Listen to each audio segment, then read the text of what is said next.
Começar a tagarelar. Estamos ao vivo então? Certamente sim, né? Estamos ao vivo, esse é o 7º Petcast, o podcast produzido pelo Pet Mecânica. O melhor podcast da mecânica. Da mecânica. Sou o Antônio Cícero, estou aqui com meu amigo Gustavão. Oi rapaziada, eu sou o Gustavo, mais um dos membros do Pet Mecânica. E hoje estamos aqui com nossa queridíssima professora Thaís. Olá. Porque vamos conversar sobre Machine Learning e Inteligência Artificial. O que é isso? Onde vive? Onde habitam? Hoje, o que comem? No Petcast. Mas por que trouxemos a professora Thaís para falar de Machine Learning? Por que, professora? Isso é uma pergunta que a gente nunca vai saber, né? Mas eu sou a Thaís, eu sou professora da UFES, sou do Departamento de Engenharia Elétrica. Eu sou formada, eu fiz a graduação, mestrado e doutorado aqui na Engenharia Elétrica. No mestrado e doutorado eu trabalhei com processamento de imagem e no doutorado eu apliquei Machine Learning no problema de superresolução de imagem. Eu defendi o doutorado em maio de 2021. Em maio, acho que a partir de agosto ou novembro, eu trabalhei no Instituto Senai de Inovação de Sistemas Embarcados. Eu trabalhei lá como pesquisadora de Machine Learning, até que em dezembro eu assumi aqui a minha cadeira e hoje eu sou professora daqui. Show de bola. Professora, para a gente iniciar nossa conversa, eu queria que você falasse um pouquinho sobre a definição de Machine Learning e Inteligência Artificial e se existe alguma diferença entre as duas, alguma abordagem, essas coisas do tipo. Esses conceitos são conceitos que são, de certa forma, fluidos, né? Eles mudam ao longo do tempo e de acordo com o contexto onde eles estão inseridos. Mas a gente pode entender a inteligência artificial como um termo guarda-chuva para soluções tecnológicas que as máquinas tomam decisões e fazem ações sem o comando direto do ser humano, né? Então, a gente pode pensar, por exemplo, num robozinho que de repente segue uma linha ou vai para um lado se ele ver uma cor ou vai para o outro lado se ele ver uma outra cor. Então, se você tem uma câmera nesse robozinho e ele tem algum tipo de processamento interno, esse processamento interno já pode ser considerado como inteligência artificial. Entendi. O que já é diferente de um carrinho de controle remoto, por exemplo, que você está ali mandando para ele os comandos direto, né? Então, a gente pode pensar numa inteligência artificial a partir desse exemplo um pouco mais rudimentar, assim. E aí a gente vai ter, dentro desse guarda-chuva, vários outros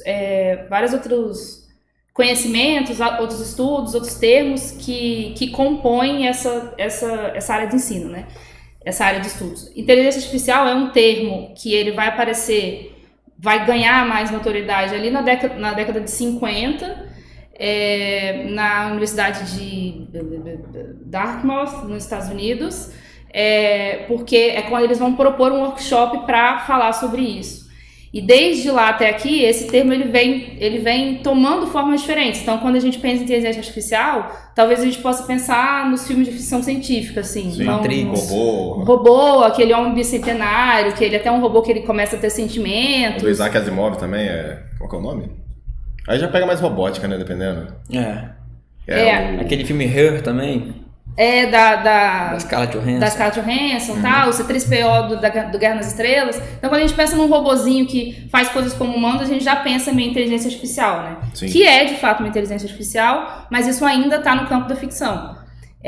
No campo da realidade, a gente tem soluções que vão fazer tarefinhas mais limitadas, né?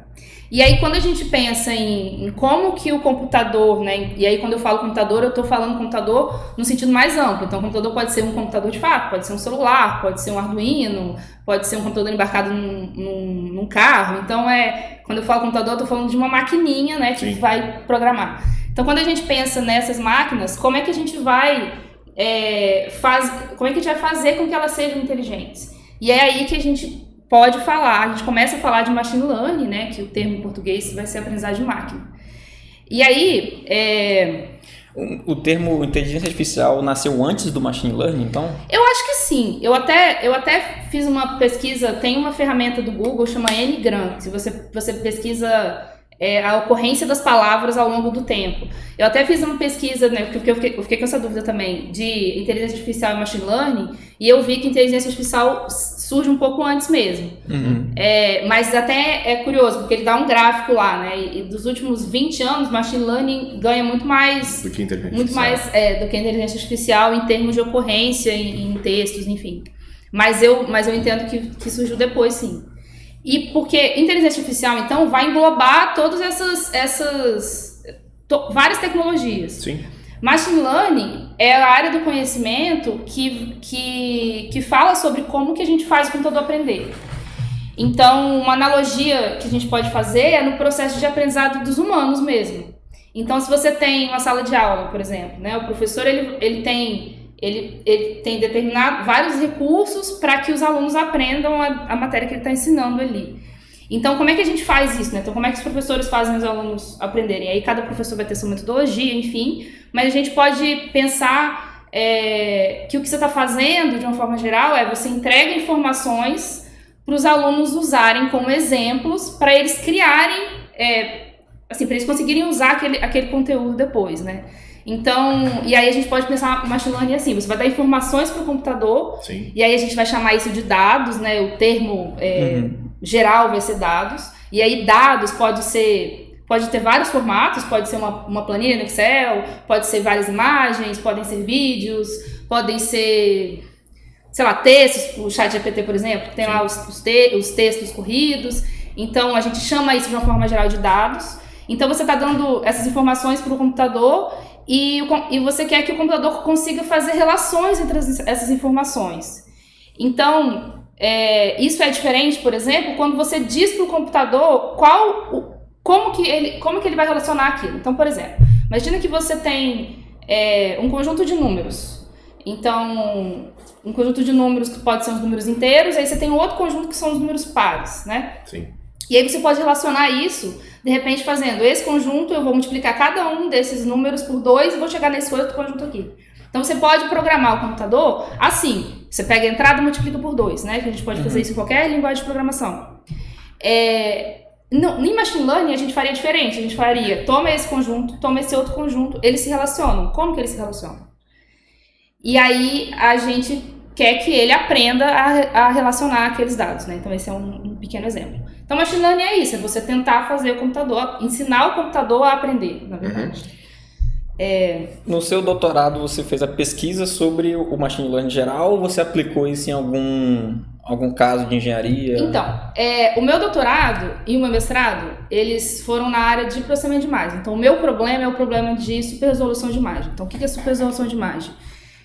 Sabe aquelas cenas de CSI que o cara vai dando um zoom e ele vai vê... ampliando. Isso, vai ampliando, aí ele lê um negócio pequenininho assim na imagem. Aí no CSI, eu não sei se... Acho que no Blade Runner, que ele até faz uma curva na imagem, assim, na verdade.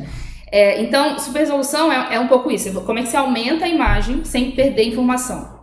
Então, esse era o meu problema. Então, o que eu pesquisei, de fato, assim, era esse problema, que era imagens e como fazê-las ficarem mais bem representadas, né? Como aumentá-las sem perder informação. E aí, no doutorado, eu acabei fazendo 3 contribuições. E uma dessas contribuições, eu usava Machine Learning para resolver o problema de superresolução.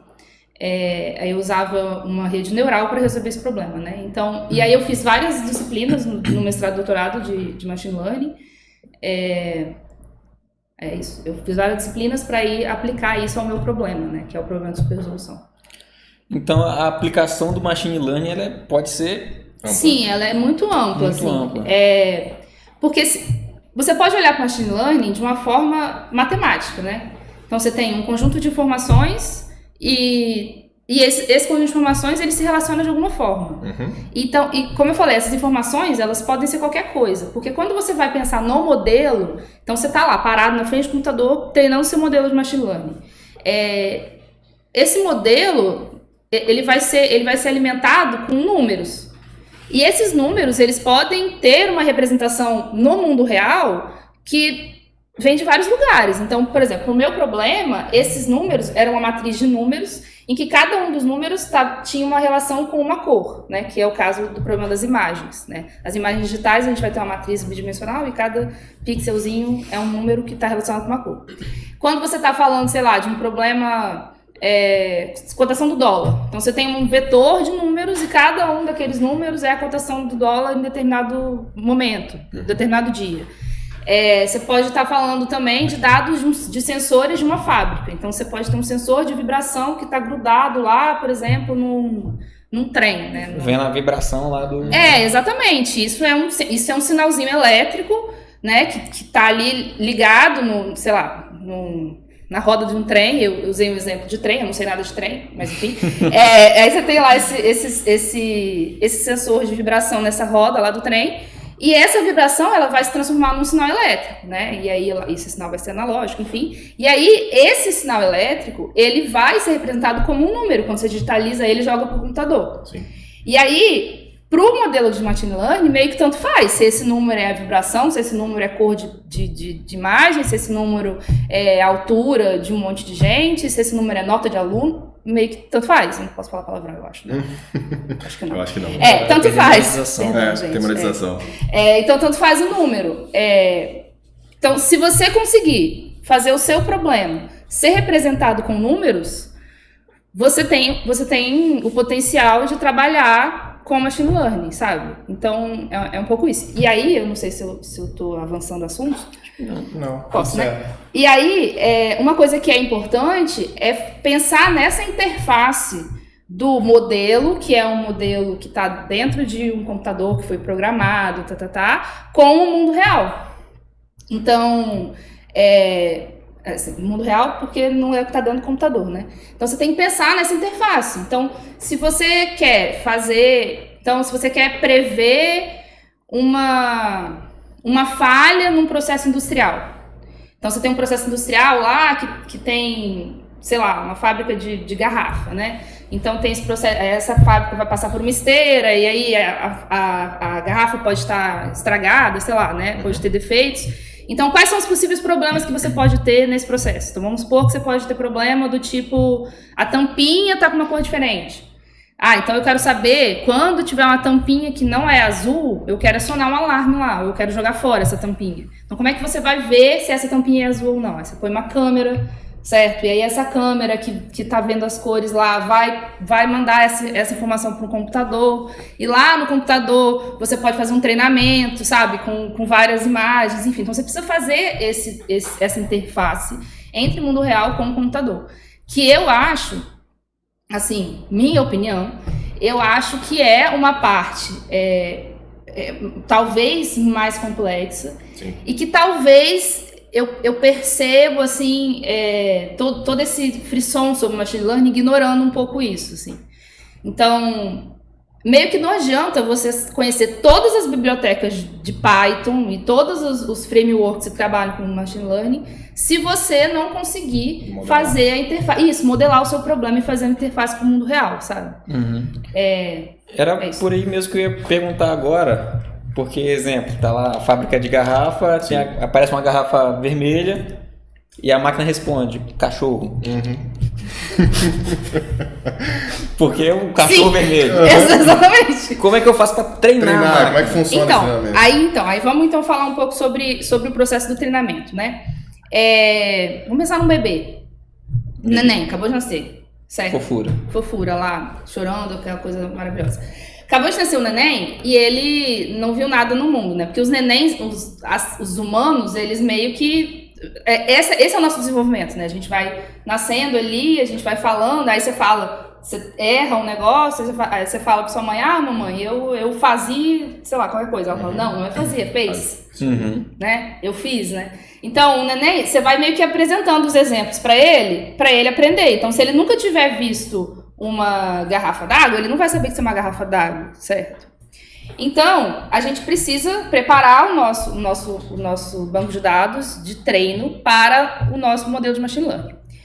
E aí, enfim, aí você precisa preparar o seu banco de dados. O seu banco de dados, ele precisa ter as informações que você quer que a sua máquina reconheça. Então, se você vai fazer esse exemplo aí da fábrica de garrafas, e você sabe que você tem tampinhas, essas tampinhas elas podem ser de uma determinada cor, não adianta muito você treinar a sua máquina para reconhecer cachorro e gato. Uhum. Só que, o que acontece? Quando a gente fala de imagens, imagens do mundo real, elas têm, existem algumas características que se repetem em imagens. Então, por exemplo, se você está olhando para uma parede, dificilmente, aliás, a parede só não, dificilmente numa imagem real, você tem um pixel do lado do outro com valores muito diferentes. Porque no mundo real a gente tem uma continuidade de cor ali, né? As coisas dificilmente elas têm uma mudança muito brusca, assim. Você pode ter uma borda e tudo mais, mas mesmo a borda, ela tem uma continuidade local ali. Isso, exatamente. Tem uma formação local ali. Então é por isso que hoje em dia a gente tem muitos métodos de classificação, principalmente de imagens, que já são pré-treinados, que a gente chama. Ou seja, eles já foram treinados com uma quantidade de dados muito grande, eu acho que na casa talvez milhões. Então ele já reconhece muitos formatos. Então ele sabe, ele pode nunca ter visto uma garrafa especificamente. O que é difícil porque uma garrafa é uma coisa comum, mas ele pode nunca ter visto aquela coisa, mas ele já viu algo que tem aquele formato parecido. Então o que a gente pode fazer? A gente pode pegar um método que foi pré-treinado para reconhecer, por exemplo, objetos, e a gente pode ajustá-lo para ele reconhecer os nossos objetos específicos. Entendi. Então, e aí isso vai ter a gente vai chamar isso de ou transfer learning, ou aí ali tem o fine tuning, enfim, tem algumas questões ali. Mas aí a gente precisa pensar em se eu tenho um modelo que foi pré-treinado com um banco de dados muito geral, talvez eu precise treinar ele mais para o meu problema específico, né? Quer perguntar? Porque, por exemplo, eu estava dando uma lida em Machine Learning e vendo sobre os treinamentos, né? Eu vi que existem os dois tipos, né? Que é o supervisionado e o não supervisionado. Isso. Esse da garrafa, no caso, ele se enquadraria em um supervisionado? Porque, querendo ou não, você já tem as entradas, que são as garrafas, e as saídas são as imagens de garrafa, não sei, que você quer, então, a tampinha. Qual que é a diferença de supervisionado para não supervisionado? Quando a gente pensa... Vou voltar vamos pensar no problema de classificação. Se eu tenho problema de classificação de objetos, o que são minhas entradas? As imagens, certo? O que são as saídas? A classe daquela imagem. Então, eu sei que essa imagem é do Gustavo. Então, eu tenho a imagem que é você e a informação de que você é a pessoa que está na imagem.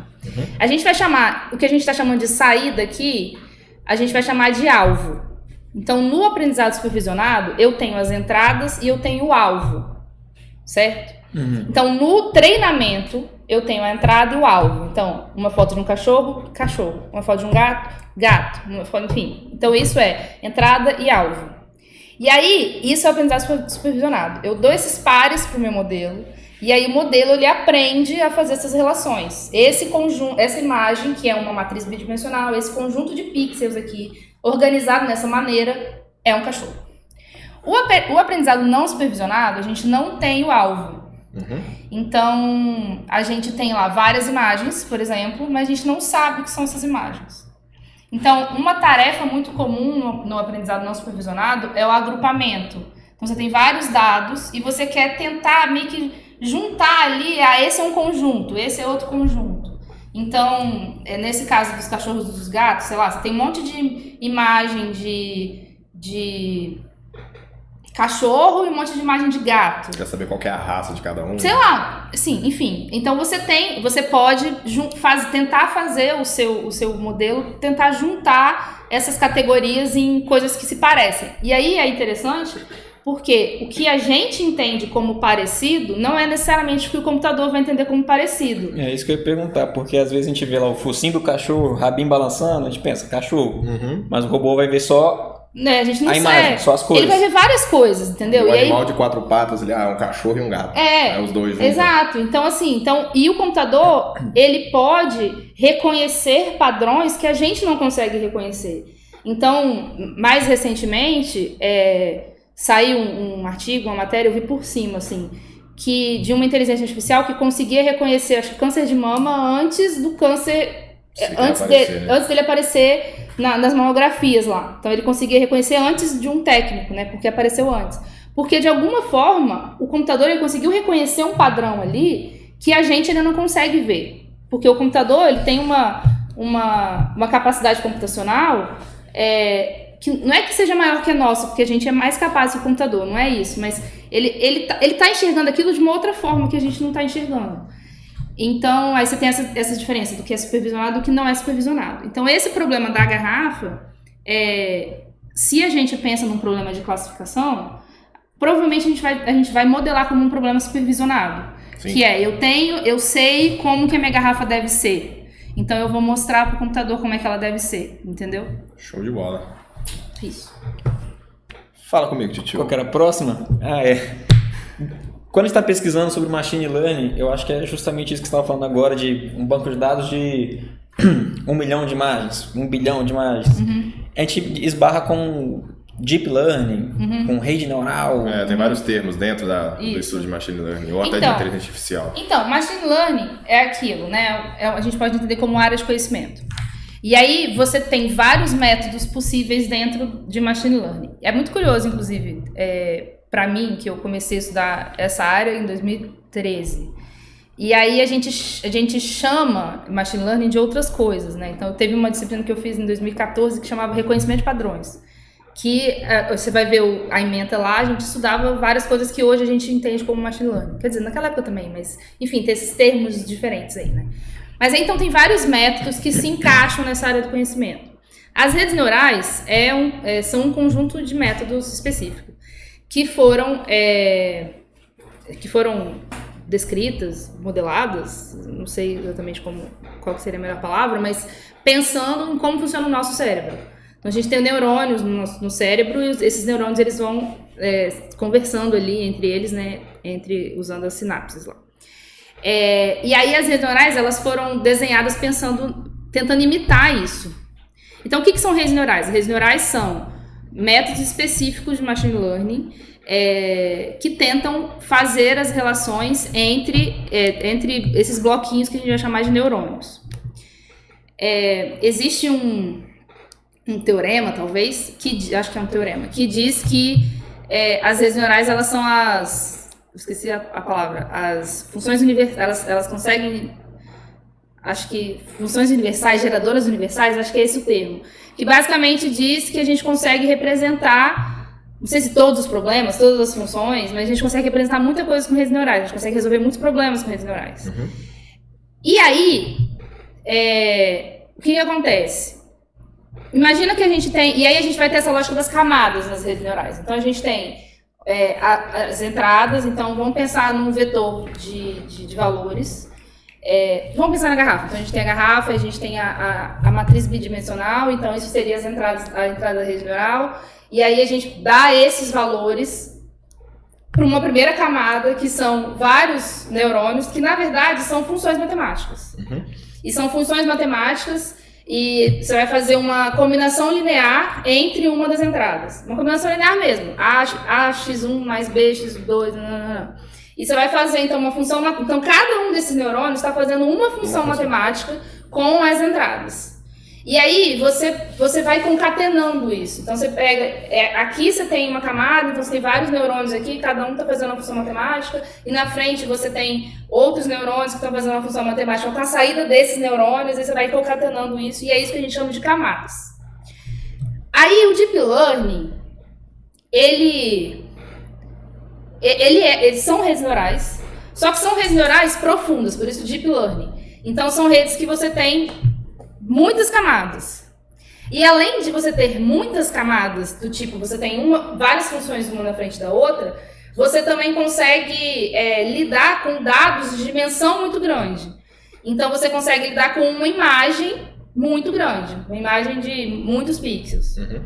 E por que o Deep Learning tá tão famoso hoje em dia? Quer dizer, um dos motivos é que hoje a gente consegue computacionalmente resolver redes muito profundas. Hoje a gente consegue computacionalmente fazer várias dessas funções, desses cálculos matemáticos num tempo hábil, né? Sim. Que, sei lá, 20 anos atrás talvez a gente não teria hardware para isso. 20 anos, 2013, não, mais de 20 anos. 30 anos atrás. Tô ficando velha. 30 anos atrás a gente não conseguiria fazer porque a gente não tinha hardware para isso. Então, redes neurais são um tipo de método de machine learning. Deep Learning é uma rede neural, mas... Não é uma rede neural, né? Mas são outras redes mais específicas. Show. E que hoje está muito, muito famoso porque a gente está conseguindo resolver muitos problemas com Deep Learning, que antes a gente não conseguia. E aí tem uma outra questão que é, quando a gente fala de imagem especificamente, eu falo muito de imagem porque é minha área, como eu comentei o negócio dos dados, né? Eu preciso que o meu banco de dados seja processado pelo meu modelo de machine learning. Imagens são conjuntos de dados que têm uma dimensão muito grande, então uma imagem só vai ter no mínimo 128 por 128 pixels, no mínimo, né? Sei lá. Uma imagem ruim. Uma imagem ruim, exatamente. Uma imagem de 60 por 60 é um ícone, eu acho. Então, imagens são informações que têm dimensões muito grandes, então você tem dado para processar, computacionalmente falando, e elas têm uma característica que existe uma relação local ali, que foi o que eu comentei, a história do esse pixel, ele vai ter uma relação com os vizinhos dele, para que você forme os formatos, né? E aí, dentro do Deep Learning, não sei se dentro ou em paralelo, não sei, acho que junto com o Deep Learning a gente tem as redes convolucionais. Porque o que é uma convolução? Uma convolução, não vou entrar muito no conceito matemático, mas uma convolução é uma operação matemática em que você lida com o entorno da sua informação ali numa matriz. Então, se você tem uma matriz de 200 por 200, você pode fazer uma convolução pegando, por exemplo, uma vizinhança ali de 5 por 5 pixels, né? Pixels, e falando de imagem, né? Uhum. E aí você faz uma operação com esses 5 por 5 pixels, gera um número só. Então, com as redes convolucionais, a gente consegue tirar essa informação de vizinhança. E com as redes profundas, você consegue extrair muitas informações de uma imagem. Então, antes do Deep Learning, a gente precisava pré-processar as imagens antes de colocar esses dados no modelo de Machine Learning. Então, você precisava extrair borda, você precisava, de repente, fazer uma correção de cor, você precisava fazer uma correção de histograma, enfim, a gente precisava fazer vários processamentos para aí sim dar as informações para o meu modelo de Machine Learning, que não necessariamente é uma rede neural, né? Para o meu modelo, para aí sim ele extrair informações. Você precisava meio que polir antes para daí exatamente isso, exatamente isso. Isso faz de forma análoga também quando você faz a análise de, por exemplo, a análise de materiais mesmo, né? Micrografia, isso aí. Aí você precisa preparar a superfície, fazer tudo certinho para daí você começar a fazer a sua análise. Então a gente precisava fazer um pré-processamento. Precisava não, porque em algumas situações a gente precisa fazer isso ainda. Você precisa fazer esse pré-processamento para aí se entregar os dados para um modelo de Machine Learning. E aí com o Deep Learning e as redes convolucionais, você consegue construir redes que são complexas o suficiente para que elas mesmas extraiam essas características. Então, tem uma rede que é famosa, que é a VGG, que ela é muito usada para isso, inclusive, para extrair características. Então, você vai olhar lá, tipo, a primeira camada consegue extrair informação de borda, a outra camada consegue extrair outro tipo de informação. Então, o Deep Learning, ele entra assim, a mágica, a coisa incrível do Deep Learning é isso, que você consegue fazer uma rede complexa para que ela aprenda coisas complexas. Mas aí tem uma outra questão. Como é uma rede complexa, você precisa de muitos dados. Porque se você tiver uma rede muito complexa e você não tiver muitos dados, o que a rede pode fazer? Ela pode decorar os seus dados. Como assim decorar? Imagina, vamos voltar para a análise da sala de aula. Você vai fazer uma matéria lá e o professor passa uma lista de exercício. Você decora a lista só, mas não aprendeu. Exatamente. Você faz a lista de exercício, a pessoa passou 10 listas de exercício. Você faz a lista de exercício, ali as 10 listas de exercício e decora os exercícios. Não porque você quis. Não porque você falou, vou decorar. Porque você repetiu várias vezes, sei lá. E aí você vai fazer a prova, muda um negócio. Aí você não consegue fazer. Por quê? Porque você tem uma máquina muito complexa, que é o seu cérebro, e você tinha, de repente, poucos dados. Que as listas ali, talvez elas não... ou elas não conseguiam cobrir a matéria toda, ou o jeito que você estudou, você ficou muito preso ali, né? Então é isso, você decorou os seus dados. E da mesma forma que um aluno, ele faz as listas, acha que está arrasando, chega na prova e se lasca, A rede também pode fazer isso. Você vai, ela aprende, aí você vê o erro dela lá no treinamento, ela tá, tipo, 0% de erro. Mas aí você põe uma imagem um pouquinho diferente, ela fala que um cachorro é, sei lá, um ar-condicionado, sabe? Porque ela aprendeu, mas ela só aprendeu aquilo que ela viu. Aquilo que ela tinha. Entregue pra ela. Exatamente. Ela só aprendeu aquilo, entendeu? Então existem esse compromisso aí entre a rede é muito complexa, eu tô falando rede porque a gente tá falando de deep learning, mas o modelo é muito complexo, mas você também precisa de dados suficientes para essa complexidade não virar ela não decorar os seus dados, entendeu? Ainda bem, Gustavão, que quando a gente fez eletrônica, a gente fazia muito exercício. Exercício era uma coisa que não faltava, isso eu te garanto. Tinha tanto bastante lá na plataforma do Classroom, quanto também um monte no livro que ela mandava. Eu fui professora deles, acho que eles vão puxar meu saco. Mas aí, professora, então quanto mais poder de processamento a gente tem, mais potente fica o Deep Learning, o Machine Learning. Então, depende. O que você chama de potente? Assim, quanto mais poder de processamento você tem... Mais camadas você consegue fazer? Mais camadas você pode conseguir fazer, mais rápido você vai fazer. Sim, computacionalmente sim. Mas o seu modelo pode estar mal configurado.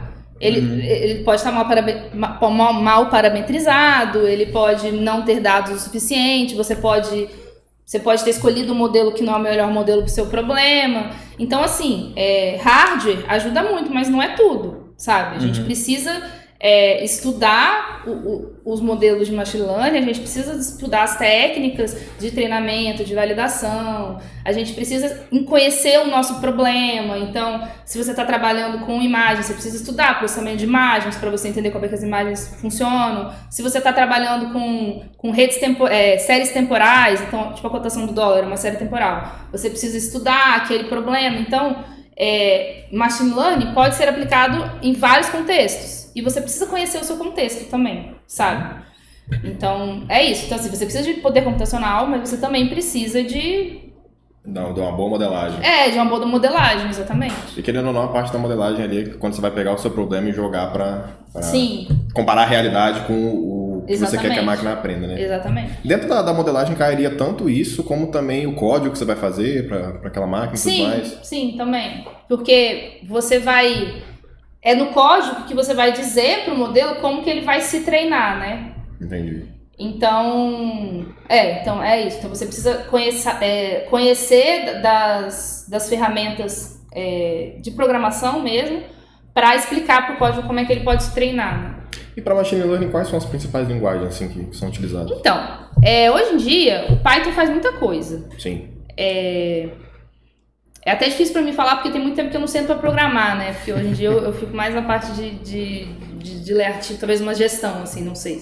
Mas assim, o Python faz muita coisa. Então, dentro do Python, a gente tem alguns frameworks que a gente chama, que funcionam, né? Então, do Google a gente tem o TensorFlow, a gente tem o Keras, que meio que faz parte do TensorFlow.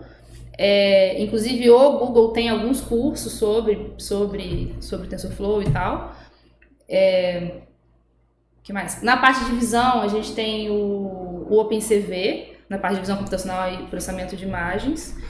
A gente também tem o Scikit-Learn, que é não sei se é um framework, uma biblioteca. Eu acho que é uma biblioteca. Eu acho que é uma biblioteca. Dessa parte de aprendizado. Deixa eu ver se tem mais. Tem o Scikit-Image também, que faz parte, mas é para a parte de imagens. Então a gente tem algumas bibliotecas aí. Nessa parte de estatística, porque estatística é uma coisa importante de machine learning também, né? Porque quando você quer entender o seu problema, a estatística ela ajuda a gente a entender um problema, né? Um contexto. E aí, nessa parte de estatística, o pessoal usa bastante o R também, que é outra linguagem. Dentro do Python a gente pode usar o Pandas. Sim, eu vou falar também. Que também funciona. Tem o... como é que é o nome? Acho que é mais para Big Data. Acho que o Spark, o Apache, eu sei que também são... Aí eu acho que são frameworks. Mas nessa parte de Big Data...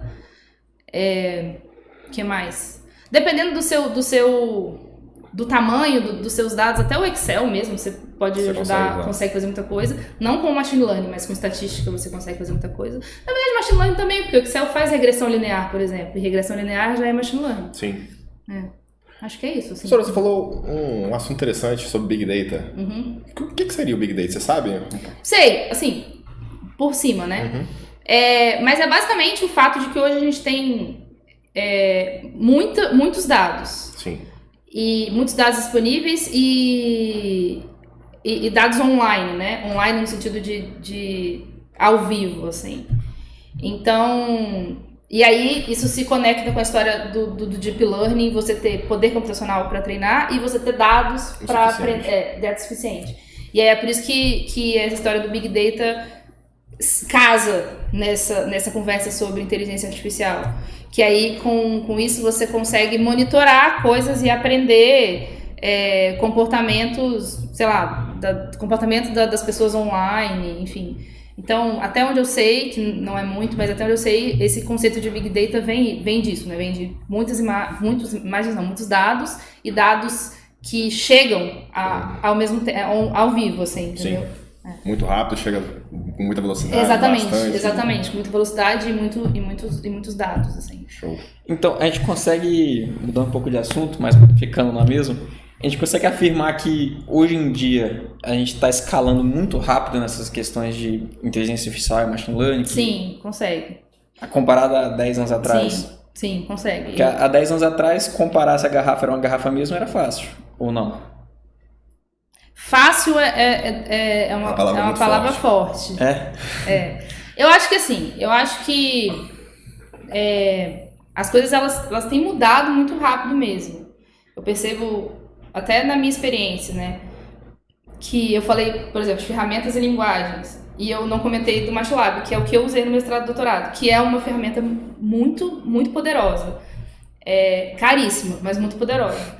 E aí eu vejo, por exemplo, que as coisas que eu usei mesmo, de programar no meu doutorado, que eu terminei em 2021, hoje em dia, não é que estão obsoletas exatamente, mas existem várias outras coisas que eu não sabia, assim, isso tem 2 anos. Então, as coisas elas mudam muito rápido, né? A gente vê, eu estava até vendo um vídeo antes de vir para cá sobre a inteligência artificial na geração de imagens sintéticas. E aí, nesse vídeo, ele mostrava as imagens que eram geradas por inteligências artificiais de poucos anos atrás e que são completamente diferentes das de hoje. Então a gente tem um crescimento muito rápido, não só do poder computacional, mas como do conhecimento mesmo humano sobre esse assunto, né? Então, por exemplo, hoje em dia a capacidade de uma inteligência artificial, exemplo, reconhecer câncer de mama.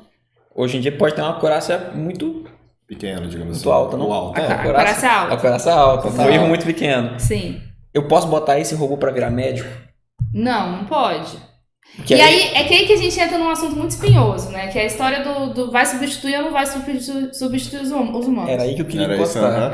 Essas questões éticas, como é que a gente vai fazer? A gente pode botar um machine learning, uma inteligência artificial, para fazer julgamentos, por exemplo? Não, ler o caso de um crime... Aí reconhece todos os padrões e fala, beleza, ocupado. Não.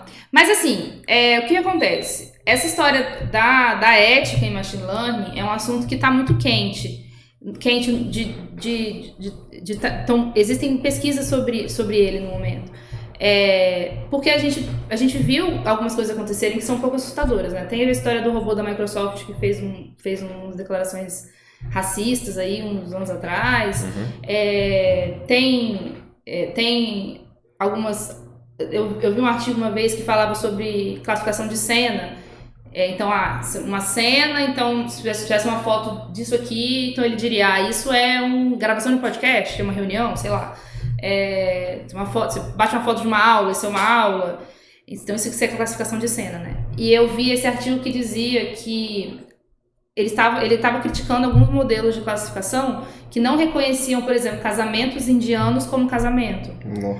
Porque para esse modelo, casamento era uma mulher de branco e um homem de preto. Na igreja, sei lá, uma coisa assim. Então, a gente tem que lembrar que os modelos, as inteligências artificiais, elas são programadas pelos humanos. É a gente que treina. A gente que diz para ela como é que ela vai ser treinada. Então, a gente que dá os exemplos para ela. Então, a gente precisa ter cuidado, e realmente precisa ter cuidado de verdade, em quais são os nossos comportamentos que a gente vai passar para o computador. E aí, então pra gente ter cuidado de quais comportamentos a gente vai passar para o computador, a gente precisa pensar, inclusive, em quais são os nossos comportamentos. Então, aí vem a história do viés, né? Então, existem vários vieses, que eu não vou lembrar agora a lista, assim, mas tem pesquisas nessa área de ética e machine learning que eles falam que tem vários vieses, e um desses vieses é esse viés que vem dos nossos próprios preconceitos e tudo mais, preconceitos da sociedade, né? Então, a gente precisa debater e reconhecer os nossos próprios vieses, assim, no mínimo a gente precisa reconhecer os nossos próprios vieses para que a gente programe máquinas que não sejam preconceituosas. Maléficas, né? Exatamente. E aí é até muito curioso a gente pensar, né? A gente pode colocar uma máquina para ser juíza? Não, a gente não pode. Mas a gente também tem que lembrar que o juiz, ser humano, também comete preconceitos e coisas desse tipo, né? Então essa discussão da ética, ela é uma discussão que ela não está fechada, pelo menos não até onde eu sei. Então a gente tipo assim, a gente não sabe dizer esse jeito aqui vai resolver tudo. A gente não sabe isso ainda. Existem discussões, existem debates sobre isso e tal, existem grupos de estudo, grupos de pesquisa que pensam nessa coisa da inteligência artificial para ser ética. Tem até um grupo que eu acho que é do MIT, que eles chamam de Human Centered AI. Então a inteligência artificial centrada no humano, né? Então, tenho quase certeza que se não é do MIT, é de Harvard, eu tenho quase certeza. Que eles pensam nessas questões, assim. Então, e com certeza existem vários outros grupos que pensam nessas questões. E eu acho que a gente precisa pensar nisso, assim, em como, primeiro, quais são os preconceitos. Falamos de preconceitos, mas tem muitas outras questões que não são exatamente lindas da nossa sociedade, né? Então, quais são os nossos preconceitos e como é que a gente não passa isso para o computador? Como é que a gente faz o computador, de repente, até mesmo, apontar os nossos próprios preconceitos, sabe? Então tem essa questão, assim, da ética. E essa é uma questão, acho que é uma barreira mais difícil até então. Porque eu acho que em questão de avanço tecnológico, a gente está indo bem, a raça humana. Eu acho que sim. Essa coisa do chat GPT, por exemplo, né, que é o assunto do momento, assim, que faz muitas coisas impressionantes. E a gente começa a pensar o que ele pode fazer que a gente poderia fazer, e assim, será que ele vai substituir a gente em algum momento? Será que tem alguma coisa... A gente vai ficar obsoleto enquanto produtor de conhecimento? E assim, da minha opinião, eu acho que não. O que eu acho é que a gente realmente precisa se preparar, não porque, meu Deus, está chegando uma ameaça, mas a gente precisa entender melhor como essas tecnologias funcionam e quais são as possibilidades delas na nossa sociedade. Tem uma história que aconteceu recentemente, acho que foi semana passada, ou essa semana, que foi que uma imagem gerada por inteligência artificial ganhou um concurso de fotografia. E aí, mandaram pra mim, assim, o meu colega mandou pra mim esse tweet, assim, e aí ele falava assim, não sei como é que os juízes não perceberam os dedos que são estranhos. E aí eu fui ver e eu fiquei fascinada por essa história. Aí eu fiquei lendo, assim, essa história. E aí, realmente, você vê a imagem e os dedos são muito esquisitos mesmo. E aí eu lembro que eu até comentei isso. Provavelmente, os juízes dessa competição não estavam preparados para buscar os erros, entendeu? Eles não estavam preparados para lidar com imagem gerada artificialmente. E aí você vai ler lá a reportagem, a história, e o artista que gerou essa imagem, ele fala assim que o que ele queria era exatamente acelerar essa discussão de que a indústria da arte não está pronta para lidar com inteligência artificial. E aí ele fala, eu fiz isso, a hipótese dele era que ele seria capaz de vencer o concurso, ou então ele seria capaz de enganar o pessoal do concurso. Deles acharem que aquela imagem tinha sido feita por um artista. E assim, de fato foi. Ele fala, ele não foi só lá num desses sites de geração de imagem e falou, me dá uma imagem dessa forma, e acabou. Não, o prompt, então assim, o texto que ele colocou lá foi super pensado, depois ele faz vários processamentos de edição em cima da imagem e tal. Então ele fala assim, isso que eu fiz também é arte. Né? Porque não é qualquer um não consegue fazer aquilo. Se você for lá brincar com as imagens, a imagem não vai ser tão interessante quanto a dele. Eu mesma já fui e eu queria fazer assim, uma capinha pro Classroom, ficou uma bosta. Sabe? Não era nada demais. Então, assim, isso também é arte. Só que é uma arte que é nova e que a gente precisa saber como usá-la e como lidar com ela. Então foi interessante, porque o cara falou exatamente isso. Ele achava que a indústria da arte precisava discutir isso, e ele queria acelerar esse processo. Aí ele ganhou o negócio, ele não quis o prêmio, ele se recusou, e ele falou isso, eu só queria mesmo provar minha hipótese. E aí, enfim, aí eu tava falando desse debate, assim, que é uma coisa que eu acho bem interessante, assim, essa discussão, né? E como que a gente pode colocar limitadores nessa...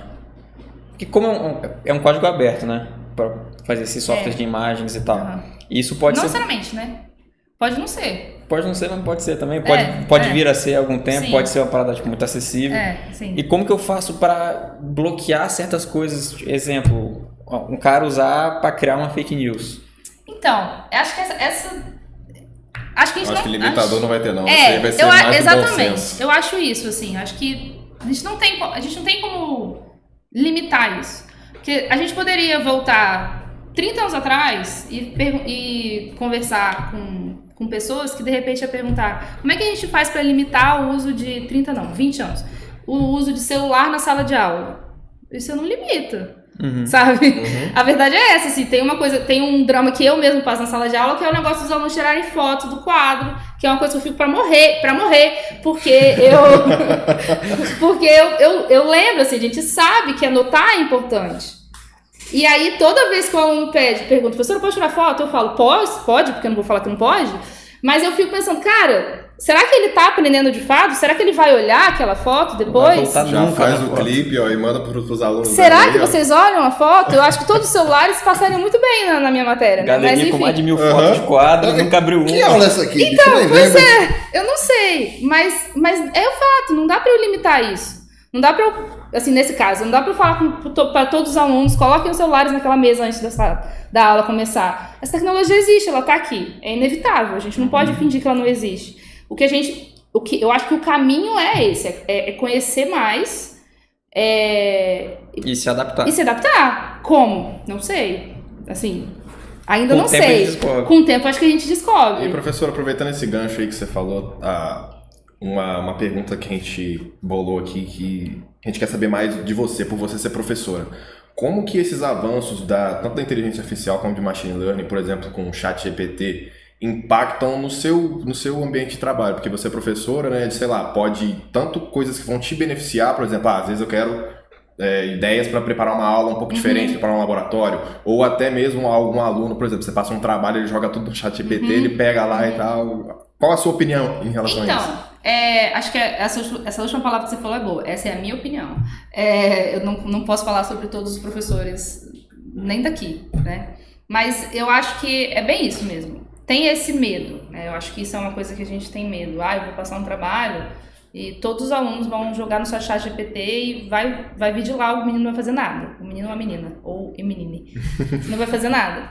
E tem esse medo, isso é um pouco assustador mesmo, assim, você pensar que como é que você detecta uma cola dessa. E eu acho que isso é uma coisa que não é só os professores que estão passando, assim, eu acho que todo mundo passa por isso. Como é que eu garanto que aquilo que eu recebi foi feito pela pessoa? Mas se a gente parar pra pensar, também não dá pra garantir antes, porque a pessoa podia ter comprado de outra pessoa. Não sei. Ela pode ter achado um trabalho muito parecido no Google e ter copiado. Então não dá, assim, então isso já era uma coisa que a gente não conseguia controlar antes. E agora tá pior ainda. Agora tá pior. Não sei se tá pior. A própria OpenAI, que é a empresa que fez o ChatGPT, ela fez uma inteligência artificial para reconhecer textos gerados por inteligência artificial. Então a gente tem essa ferramenta. Então uma coisa que você pode fazer é jogar todos os textos que você recebe, todos os trabalhos que você recebe numa ferramenta dessa. Aí agora a gente vem com uma outra pergunta. Aí eu faço isso, eu jogo, eu vejo que o trabalho do Antônio foi gerado. Aí eu falo pra ele, foi gerado. E ele diz, não foi. E aí? Como é que prova? Como é que prova? Não sei. É uma questão quase que filosófica, assim, sabe? Supõe aqui, supõe ali. Não sei. E não sai no resultado. Exatamente. Agora, tem essa parte boa que é legal mesmo.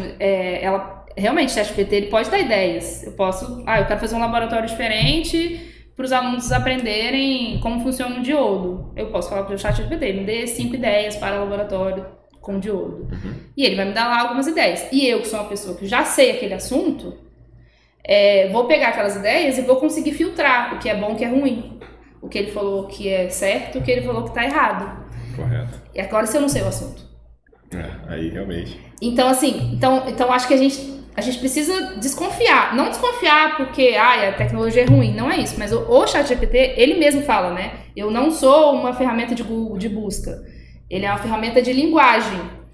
Então, ele pode falar coisas que fazem sentido linguisticamente, mas que o conteúdo está errado. E essa frase que eu acabei de falar, eu traduzi do site deles lá. Lá eles têm a limitação, eles falam, eles listam a limitação do ChatGPT, e uma delas é essa, que eles falam, é uma ferramenta que é de linguagem. Então ela pode criar, assim, frases perfeitamente lindas, mas que o conteúdo não faz sentido. Então quando a gente vai usar, a gente precisa ter noção que aquilo é uma ferramenta que a gente vai precisar no mínimo lapidar o que está ali, entende?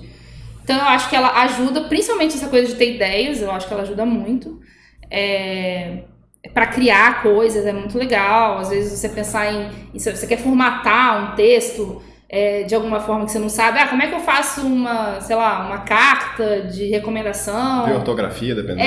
Exatamente. Então, ele é uma ferramenta de linguagem. E quando a gente pensa em engenharia, que linguagem é uma área que às vezes a gente tem uma certa dificuldade, né? A gente tem dificuldade às vezes de se comunicar, de escrever textos e tal, ela pode ajudar muito nisso, assim.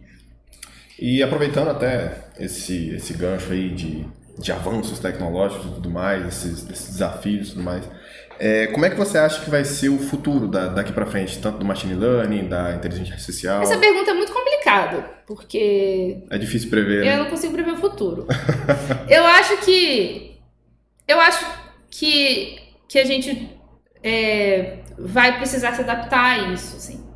E eu acho que as próximas gerações, elas vão já vir mais adaptadas com essa revolução tecnológica que a gente está vivendo. Igual a galera que nasceu com a internet Exatamente. vai nascer com Exatamente. Então, sei lá, os meus netos vão estar lá criando coisas numa inteligência artificial qualquer, num dispositivo que a gente nem sabe qual que é ainda. O celular dele, em vez dele jogar Poe, ele vai estar programando. Exatamente. E eu vou ficar aqui, o que você tá fazendo aí, meu filho? Vovó, tô fazendo isso aqui. E eu vou ficar tipo, nossa... E assim, eu estudava isso 30 anos atrás, agora eu não sei nem o que tá acontecendo.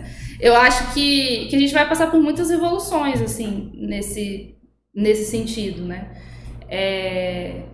E é isso. Eu não consigo prever. Eu fiquei pensando muito nessa pergunta antes. Mas eu não consigo, assim, não sei. Eu acho que a gente vai ver coisas muito interessantes e coisas que vão deixar a gente assustados, assim. Como todas as revoluções tecnológicas. E quanto mais velho a gente fica, mais assustado a gente fica com a tecnologia. Eu percebo. Eu acho que eu sei como que vai ser. Como que vai ser, tio? Fala pra mim. Eu acho que vai ser igual o filme Her. Vai mesmo? Eu vou me apaixonar pela Alexa. Ixi. Eita! Bom dia, Alexa. Bom dia, meu bem. Bom dia, titio. Como você dormiu essa noite? Professora, e quem quer estudar isso a partir de agora? Ouvir o podcast... O que eu faço agora? Sou engenheiro... Achei muito interessante. Você achou interessante, tio? Médio. Eu também. Achei. Eu achei muito interessante. Agora eu tô a fim de aprender mais sobre machine learning e inteligência artificial e aplicar na minha área de trabalho, na engenharia. Eu como sou estudante ainda, nos meus estudos, por onde eu posso começar? Alguma referência bibliográfica, alguma coisa do tipo? Então, a gente tem muita coisa sobre machine learning na internet. A gente tem livros que saem quase que anualmente, talvez menos do que isso. Eu acho que uma plataforma muito legal é o Kaggle. Kaggle, que é Kaggle, que é uma plataforma que começou como competições de machine learning e hoje tem vários cursos lá dentro. Então, eu acho que é uma plataforma muito legal. Os cursos são bem didáticos, assim. Eu acho que você consegue trocar a língua, porque ele é originalmente em inglês, né? Eu acho que você consegue trocar a língua. Se não, você consegue usar lá o tradutor do Google, né? Que aparece lá no Google Chrome, enfim. Mas é uma plataforma que eu gosto muito. Ela é gratuita e tem muito banco de dados para baixar e tudo. Eu gosto muito dela. O Google, como eu comentei, tem cursos das bibliotecas deles. Tem até um que eu estou fazendo para me atualizar nas programações da vida, que é sobre o TensorFlow, que está na Udacity, que é um dessas plataformas de curso, e foi gratuito também. Tem outras plataformas, tem o Coursera, que é uma plataforma de cursos também, que também tem muita coisa sobre machine learning e tudo mais. Acho que eu sugeriria olhar lá a pontuação, porque tem lá uma pontuação, né? Tipo, acho que é de 0 a 5 do curso, porque tem muito curso disso na internet, então vão ter cursos bons e vão ter cursos ruins. Eu acho que são plataformas legais. Tem a EDX, que também é uma plataforma de cursos nesse sentido. Tem a apostila do Pet Mecânica. Essa parte eu ia falar logo após. Que eu não conheço, mas deve ser incrível, com certeza. Foi a Lara que fez. Foi uma propaganda pra Lara? Lara, nossa antiga petiana, uma petiana egressa, ela tanto preparou essa apostila de Machine Learning, que era uma das linhas de pesquisa que ela fazia aqui no nosso projeto, como também nós temos a nossa querida SAT, que é a Semana de Atualização e Treinamento em Engenharia, que inclusive nela a gente tem tanto um mini curso de programação em Python e também um mini curso sobre Machine Learning. E esse conteúdo e tudo mais você pode encontrar no nosso site, lá do Pet Mecânica, inclusive a apostila da Lara também. E aí eu vou aproveitar e fazer um jabá, que não é um jabá exatamente, mas vocês também podem fazer pesquisa nos laboratórios da engenharia, né? Então, nessa área de inteligência artificial e aprendizagem de máquina e processamento de sinais, a gente tem diversos laboratórios, eu não vou nem falar os nomes porque eu vou esquecer, eu vou falar o nome do meu, que é o Cisne, e eu agora estou com 2 alunos trabalhando com essa área, eu estou com uma aluna trabalhando com EEG e um aluno que está começando agora o TCC dele para trabalhar com superresolução de imagens. Então, você também pode aproveitar essas oportunidades que a universidade oferece, né, das bolsas e tudo mais. Participar ativamente da universidade é importante, assim, aproveitar que a gente está nesse espaço, querendo ou não, né. Tem algumas disciplinas também, para quem está dentro da universidade, né, tem algumas disciplinas nessa área, lá na Elétrica a gente tem algumas disciplinas que são da pós, que são ofertadas na graduação. Eu não sei como é que é o escopo, você tem outros cursos, mas existem disciplinas. E, sei lá, YouTube, tem muita coisa no YouTube, muito canal interessante no YouTube que fala sobre programação. Tem o Programação Dinâmica, que eu gosto muito. Eu acho que eu já vi esse canal. Que ele é muito legal, esse canal. É um casal, né? Eu acho que é um casal, né? E o menino tá fazendo doutorado agora nessa parte de imagens. E ele tem até uns vídeos sobre processamento de imagens e tal. Então tem muita coisa interessante na internet para aprender, assim. Eu acho que se eu pudesse dar uma dica seria meio que não ter medo de errar e de não saber. É uma área gigantesca que tem um potencial incrível, mas que é um pouco assustador, exatamente por ser nova, por ser nova e gigantesca, né? Nova e com muita informação. E com muita informação. Então, assim, não tenha medo de aprendizagem, não tenha medo da matemática envolvida, não tenha medo da estatística envolvida, dessas coisas que às vezes não são tão legais, assim, né? É tudo parte do processo. Mas é parte do processo. Estatística, álgebra linear é muito importante também para essa área, essa parte de programação, conhecer sobre o seu processo. Processamento de sinais também é uma coisa importante de estudar. E acho que é isso. Certinho? Pô, por mim, tá ótimo. E você, Tio? Teve alguma dúvida aí? Alguém no chat interagindo conosco? Teve galera perguntando justamente da última pergunta que vocês estavam tratando agora, de como se comportar caso você queira seguir nessa área. Quem foi que perguntou? O Pablo. Um abraço, Pablo. Um abraço pra você, meu caro amigo Pablo. Muito obrigado por compartilhar com o nosso podcast aqui. Então é isso, professora. Muito obrigado pelo seu tempo. Eu que agradeço, gente. Ter disponibilizado esse tempo com a gente. Foi uma ótima conversa. Obrigada. Uma curiosidade aqui para audiência Um e para... cliffhanger. Eu acho que é uma parada assim. Um cliffhanger? Não, cliffhanger é pro próximo. Não, pô. Tem um plot twist. É um plot twist, isso aí, verdade. Professor, a gente tá olhando um roteirozinho aqui, ó. O tempo todo de dar uma olhadinha aqui no roteiro. Feito pelo ChatGPT. Exatamente. A gente aproveitou o tema, botamos no ChatGPT, que era um roteiro sobre machine learning e inteligência artificial aplicado na engenharia, para um podcast Muito assim. bem, muito Gerou bem. uns 2 roteiros, né? Uma parada mais ou menos assim. Gerou uns 3, 4 roteiros, a gente começou a misturar, a gente ficou pelo menos umas 2 horas corrigindo, porque não saiu legal. Não Saiu pergunta muito análoga, muito parecida aqui, Sim. um tema com o outro, não fazia nada a ver, a gente começou a ajeitar uma coisinha ali e saiu o nosso roteirinho pronto. Muito bem, vocês me enganaram, não. Tá vendo? Aí, ó. E a senhora leu o roteiro inteiro antes. Bem, li o roteiro inteiro antes, é verdade. Tá vendo? E eu sou um robô? Eu não sei. Eu sou um robô? Você é um robô, Andrezão? E você que tá assistindo, você é um robô? Não, velho, ficou muito brega isso. Muito obrigado pela audiência. Professora, muito obrigado de novo pelo Imagina, seu tempo, gente, obrigado pela a vocês. conversa. Fica o convite aí para uma palestra na SAT agora. Pô, eu acho sensacional. Basta a professora querer, a disponibilidade dela. Por que não, né? E fica o convite para você ir participar da SAT, galerinha. Geralmente, acaba o período do meio do ano, daí tem as férias, geralmente nessas férias aí acontece uma semana inteira, tanto de palestras quanto minicursos. Essa é a SAT. E esse é o Pet Mecânica, esse é o PetCast. Muito obrigado pela audiência. E até o próximo. E se inscrevam-se. Se inscreve no canal. Deixa um like aí no vídeo. Manda um super chat pra gente. Um abraço a todos. E muito obrigado. Valeu, Obrigado gente. aí pela audiência.